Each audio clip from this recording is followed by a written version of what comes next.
कायदा व सुव्यवस्थेवरून विरोधकांनी महायुती सरकारला धारेवर धरलाय।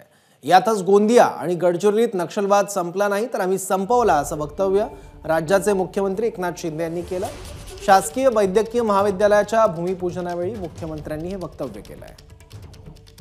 आता नक्षलवाद संपलेला आहे आणि तो गेलेला म्हणजे घालवलाय त्याला आपण, म्हणून गडचिरोली चंद्रपूर या भागामध्ये लोकांच्या हाताला काम मिळालं पाहिजे। डेव्हलपमेंट, नक्षलवाद जेरबंद झाला पाहिजे, सरकारचा धाक असला पाहिजे, पोलिसांचा धाक असला पाहिजे, अशा प्रकारचं काम आपण केलं आणि त्याबरोबर विकासाला देखील आपण प्राधान्य दिलं।